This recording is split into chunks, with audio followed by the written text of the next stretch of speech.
Hello दोस्तों, आज हम आपको टाइटैनिक जहाज से जुड़ी जानकारियों के बारे में बताने जा रहे हैं कि आखिर टाइटैनिक जहाज को अब तक बाहर क्यों नहीं निकाला गया। तो चलिए शुरू करते हैं आज की इस वीडियो को। तो दोस्तों, टाइटैनिक वो जहाज है जिसके बारे में लगभग हर व्यक्ति जानता है कि ये कब, क्यों और किस तरह डूबा।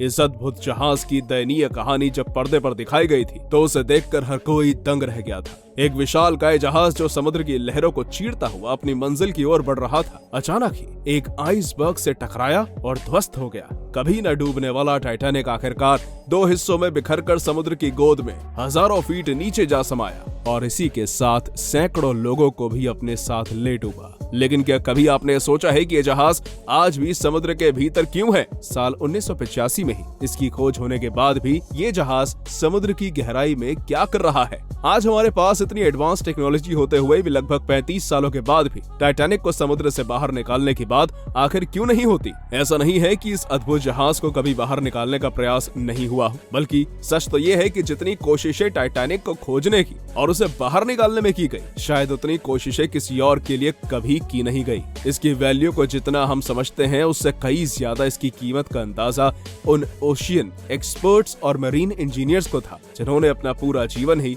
टाइटैनिक को बाहर निकालने में लगा दिया। ये इसकी वैल्यू ही थी जो इसके डूबने के बाद भी इसे 73 सालों तक खोजा जाता रहा और अगले 30 साल के लिए बाहर निकालने में ही गवा दिए गए। इसे खोजने वाले मशहूर अमेरिकी ओशनोग्राफर रॉबर्ट बेलार्ड से लेकर नामी एक्सपर्ट्स ने अपने अपने प्रयास किए, लेकिन कोई भी इसे बाहर निकालने में कामयाब ना हो सका। आज इस जहाज पर मिली कई नायाब चीजें तो अमेरिका के नेशनल म्यूजियम की शोभा बढ़ा रही हैं, लेकिन आकर्षण का केंद्र टाइटैनिक आज भी पानी के भीतर ही है। इसे बाहर निकालने के लिए सबसे पहले सबमरीन और मैग्नेट का यूज किया जाना था, लेकिन इसका वजन उस समुद्र की गहराई से इसे ऊपर की ओर खींचने में जो वाटर प्रेशर लगने वाला था वो उसके 40,000 टन के भार को कई गुना बढ़ा देता है। ऐसे में मोटे से मोटा केबल और एडवांस सबमरीन के लिए भी ये बस की बात नहीं थी कि वो उस भार को झेल सके। एक अनुमान के मुताबिक ये जहाज पानी की सतह से लगभग 4 किलोमीटर की गहराई में डूबा हुआ है, जहां से केवल 1 स्क्वायर सेंटीमीटर के एक ऑब्जेक्ट को भी खींचने में लगभग 200 किलोमीटर जितना फोर्स लगाना पड़ता है, जो उस समय के लिहाज से तो नामुमकिन था, लेकिन आज के युग में भी ऐसा कर पाना किसी टेढ़ी खीर से कम नहीं है। यही कारण था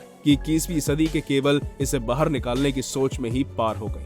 अब सब्र का बांध इस कदर टूट चुका था कि एक्सपर्ट्स ऐसी सलाहों पर भी गौर करने लगे थे। अमेरिका के एक कॉन्ट्रैक्टर द्वारा टाइटैनिक जहाज निकालने की एक रणनीति जो कुछ हद तक कारगर तो थी, लेकिन वास्तव में असंभव भी थी। सिद्धांत को ध्यान में रखते हुए ये सुझाव दिया कि अगर हम समूचे जहाज को बर्फ से ढक दें तो वो पानी की सतह पर तैरने लगेगा, क्योंकि पानी के मुकाबले बर्फ की डेंसिटी कम होती है। लेकिन अब यहाँ सवाल ये था कि इतने बड़े जहाज को आखिरकार बर्फ से ढका कैसे जाए। इसके लिए अमेरिकी साइंटिस्ट जॉन पियर्स के द्वारा भी एक सुझाव दिया गया। अमेरिकी साइंटिस्ट पियर्स ने बताया कि अगर हम जहाज के इर्द गिर्द मौजूद पानी को ही बर्फ में बदल दें तो टाइटैनिक को पानी की सतह पर लाना मुमकिन हो सकता है, और ऐसा करने में हम लिक्विड नाइट्रोजन की मदद ले सकते हैं। लेकिन ब्रिटेन की एक नामी केमिकल कंपनी ने जब उसका आकलन किया तो पता चला कि इस काम को अंजाम तक पहुंचाने में लगभग 5 लाख टन लिक्विड नाइट्रोजन खप जाएगी। ये मात्रा इतनी ज्यादा थी कि सबसे पहले तो उसे अरेंज करना ही चुनौतीपूर्ण काम था। इसके बाद सोवियत संघ के मशहूर सिद्ध ब्रीडर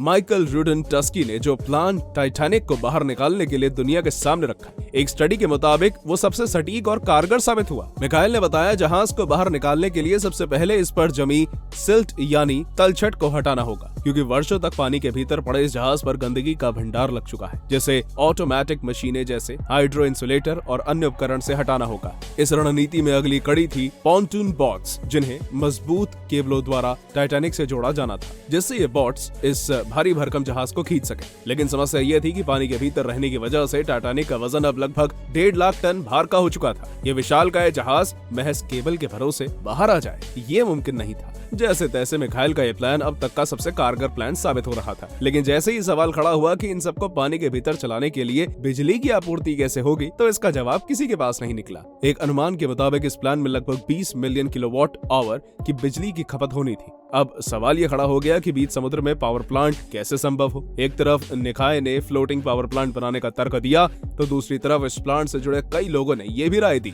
कि सबमरीन में ही न्यूक्लियर पावर प्लांट बनाया जाए। लेकिन जब इन सभी चीजों की कॉस्टिंग का आकलन किया गया तो उस प्रोजेक्ट को भी आखिरकार ठंडे बस्ते में डाल दिया गया, क्योंकि जितनी लागत और जोखिम टाइटैनिक को निकालने में आ रहा था, उस लागत को वसूलने में वर्षों का समय बीत जाता। दोस्तों, ऐसी नाकाम कोशिशें ही वो कारण है जो आज 100 सालों के बाद भी टाइटैनिक समुद्र के गर्भ में ही है। इसे निकाला नहीं जा सका। कुछ सालों ये जहाज समुद्र के नीचे भी ना रहे, क्योंकि लगभग 100 सालों से डूबा हुआ ये जहाज अब अपने आखिरी चरणों में पहुंच चुका है। इस पर मौजूद बैक्टीरिया अगले कुछ ही सालों में इसे पूरी तरह चट कर जाएंगे। वहीं दूसरी ओर यूनेस्को ने भी इसे अंडर वाटर हेरिटेज का दर्जा देते हुए संरक्षित कर दिया है, जो ताबूत में आखिरी कील जैसा प्रमाण है कि अब टाइटैनिक कभी भी समुद्र के बाहर नहीं आ पाएगा। तो दोस्तों, ये थी हमारी आज की वीडियो पसंद आई हो तो इसे लाइक जरूर करें और हमारे चैनल ट्रिप ए टेक को सब्सक्राइब कर लें।